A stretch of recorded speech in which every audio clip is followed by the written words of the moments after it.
feeling? Siyempre, pang ilang press ko. Pangalawa na po. At alam pa. So, how are you feeling? Happy. Pero, excited, anxious, nervous. Dami. Same, excited, nervous. Gusto lang po talaga may enjoy ng tao yung pelikula. Alright, diretso na ako dun sa isang question kanina about your schooling. Medyo parang may regret ba? May ano ba ang nafe-feel nyo? Parang may mga what ifs kayo kung school kayo na Ako, like I always say, I want to go back to school. I am in school right now, but like, it's my dream to finish, to graduate. And I wouldn't say like it's a huge regret, but like, if I only knew na pwede pala, I could have studied and worked at the same time. Because back then I wasn't as busy as I am now. I would have done it because education is still like the most important thing for me. And I feel like everyone shouldn't take it for granted. They should know the importance of education and, you know, really grab the opportunity while it's there. And kanina you mentioned about like basketball? Yeah, I really love basketball. Pero more than that, parang I really felt parang sayang lang parang all my friends were doing this and I had to go a different path. But I mean, thinking about it now, parang I want to give this copyright na tayo.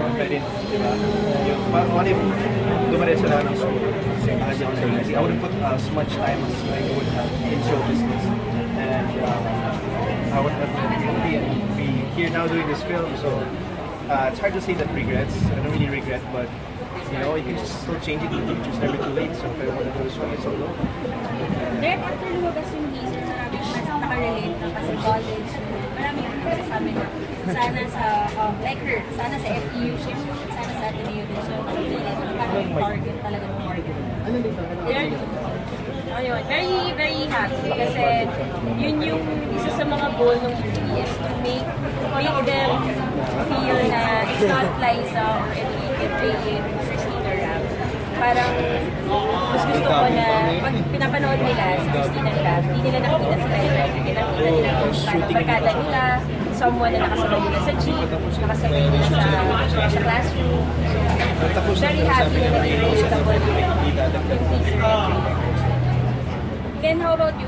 Kamusta yung working with Jasmine? Kasi ikaw yung girlfriend, ikaw yung boyfriend. Yeah, I mean, she's a sweetheart. I mean, she's awesome. She's easy to work with. She's easy to talk to.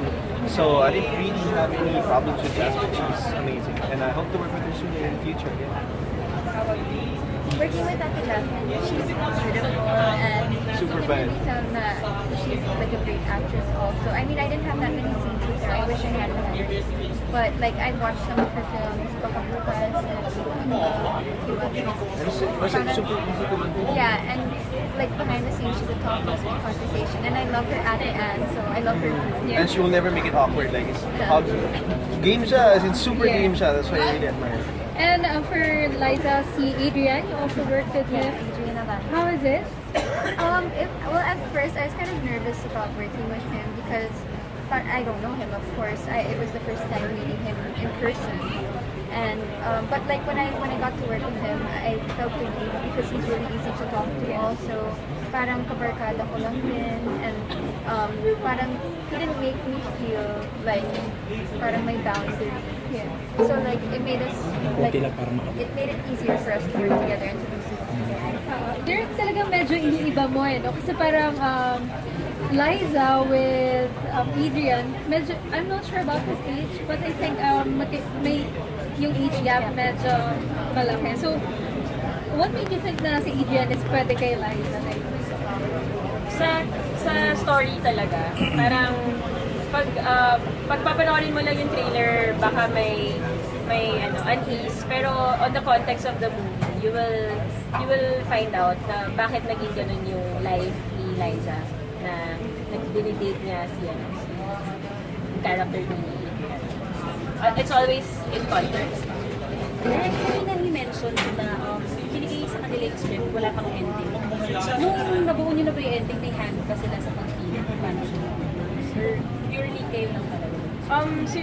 Sinulat ko yung ending, tapos nung nabasa nila, wala naman sila sinabi.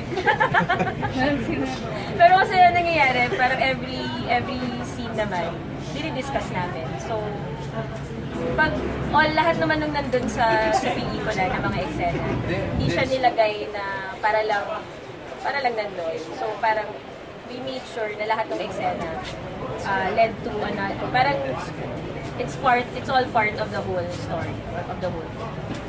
Direct, you work with JD, you work with Biscuit now. Any chance na partner? Why not? Kung may, depende sa story, dapat bagayan yung story kasi nakakakapa. Would you say na na-envision mo si Liza and Enrique nung after mo masulat yung story? Nung sinusulat ko na, in-imagine ko na talaga sila. Kasi, yun.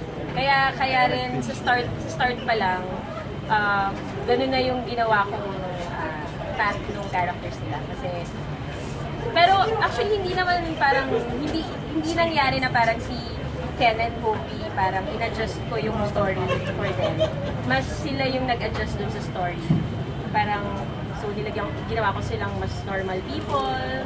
Kaya nga direct nilagyan pa siya ng film. Nilagyan sila ng film. Silang dalawa actually. Yeah. So, tapos sa past, wala talaga silang makeup. So, mas sila yung nag-adjust. Kaya, nag-immerse talaga sila bago nila gawin yung story. Alright. Thank you so much. Thank you.